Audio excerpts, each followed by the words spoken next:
We continue with our Human Rights Day coverage, looking at how far South Africa has come in protecting, promoting and fulfilling basic human rights. Joining us for this discussion now is South African Human Rights Commissioner Nomahlubi Khwinana. Thank you very much for joining us, Ms. Khwinana, on the program.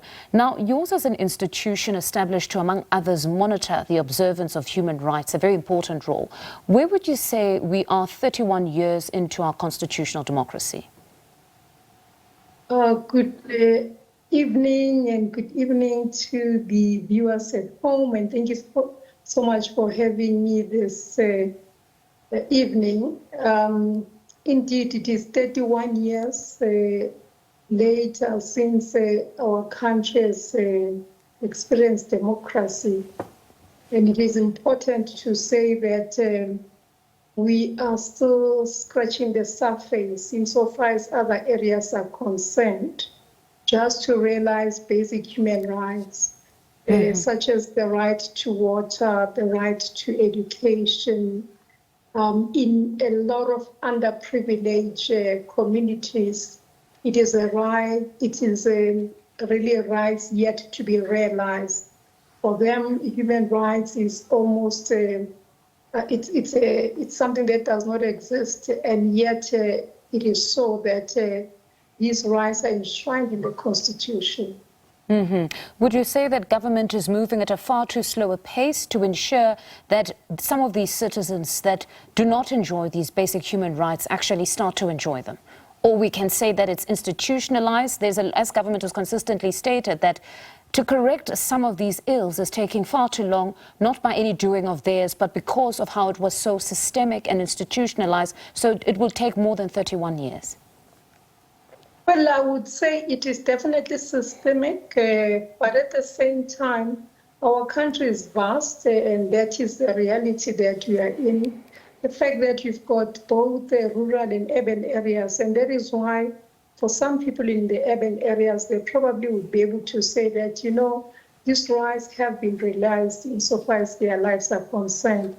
But I can tell you that just visiting KZN yesterday, the entire week, in fact, we realized that in most of those rural areas, not yet enough has been done. But, you know, truth be told is that some of our laws, whilst they are well-written, well-crafted, the challenge really is in the implementation by those that are in authority. And to a certain extent, you realize that government is sort of moving in a snail case where that is concerned. And that is why, as Human Rights Commission, we have taken the resolution that we are going to hold off inquiries into these rights so that they can be realized. When we look at GBV, there was a report by the public protector that indicated that there are significant inefficiencies, administrative inefficiencies, insofar as resolving or dealing with GBV. What can a country such as ours do, honestly, when you look at such a report? Because it's quite discouraging. And many women to this day are still victims of GBV.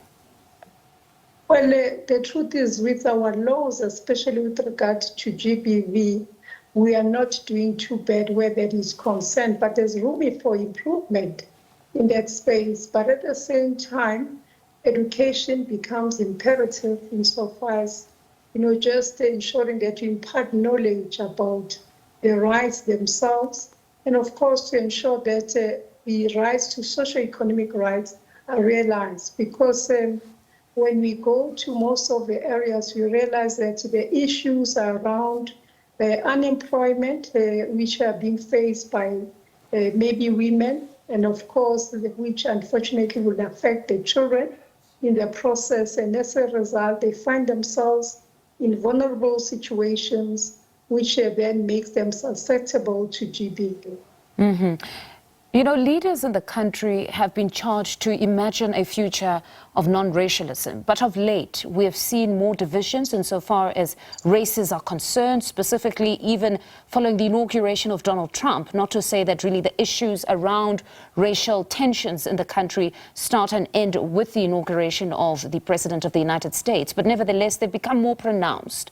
What do you make of what we're seeing now, where there seems to be greater divisions? Well, as a Human Rights Commission, we are saying that social cohesion becomes important where this is concerned. Education, once more, can play a pivotal role about our different cultures as a people. And of course, we need to talk about where we come from as a country. And that is why commemorating a day such as this becomes very important. But at the same time, to be able to sit around the table in order for us to be able to unpack these challenges that continue to face us as a country.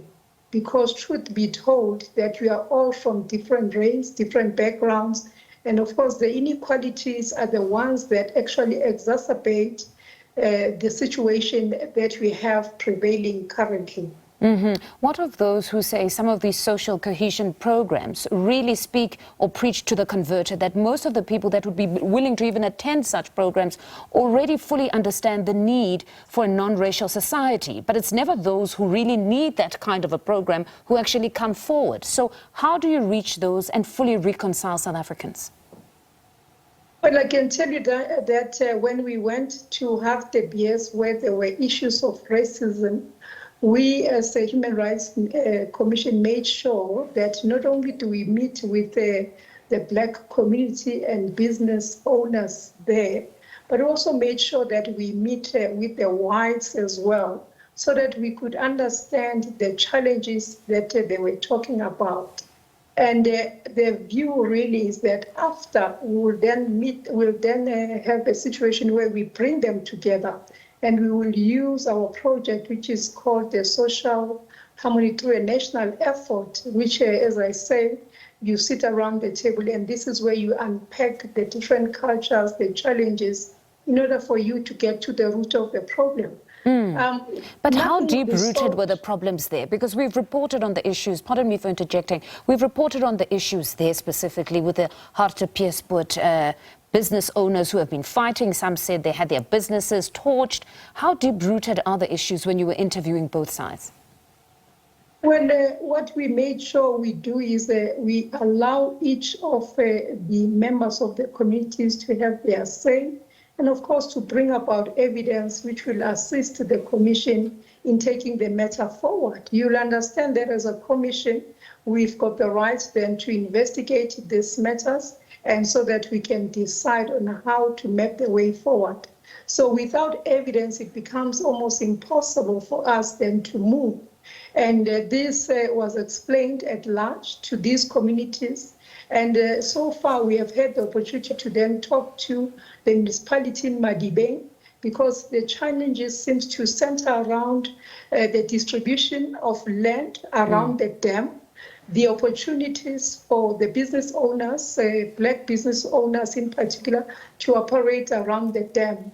Whilst it became evident that it looks like there's absolutely no records or proper record keeping in the municipality itself, insofar as who owns the very land, especially land that is next to the dam where people are operating.